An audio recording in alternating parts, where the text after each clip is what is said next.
বাংলাদেশের জনপ্রিয় আড্ডার অনুষ্ঠান তারাবেলাতে এসে খোলামেলা বক্তব্য রাখলেন ঢালিউডের বর্তমান সময়ের নায়ক জয় চৌধুরী।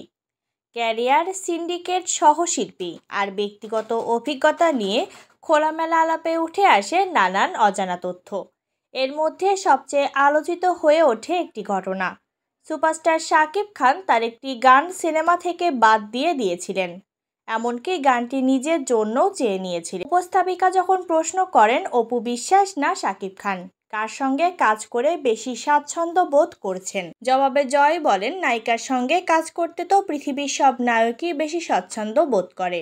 শাকিব ভাই তো সিনিয়র একজন মানুষ, তার কাছ থেকে অনেক দিক নির্দেশনা পেয়েছি, তবে আমাদের দুর্ভাগ্য আমরা কেউ তার কাছ থেকে শেখার সুযোগ পাই না, তিনি সেই সুযোগ দেন না।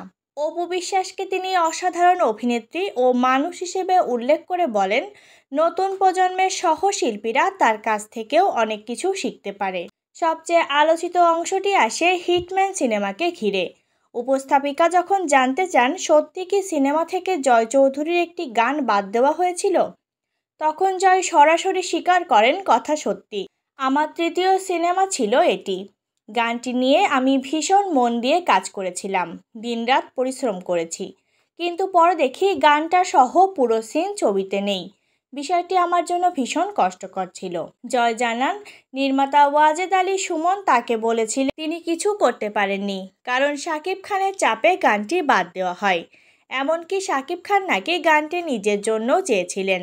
এ নিয়ে জয় বলেন, শাকিব ভাই যেহেতু সিনিয়র ছিলেন তাই সেটা মেনে নিয়েছি, তবে এরপর থেকে যখনই এক ছবিতে একাধিক নায়ক থাকি আগেই সব পরিষ্কার করে নিই। আলাপে জয় নির্মাতাদের দায়িত্ব নিয়েও প্রশ্ন তোলেন। তার ভাষায় একজন ডিরেক্টর মানে জাহাজের ক্যাপ্টেন, তিনি জানবেন জাহাজ কোথায় যাবে, কিন্তু যদি নায়ক নায়িকা বা প্রযোজকের কথায় কাজ করেন তাহলে তো তিনি ক্যাপ্টেন নন। আমি বলবো যেসব পরিচালক এইরকম করেন তাদের ব্যক্তিত্ব বা আত্মসম্মান বোধ কোনোটাই নেই।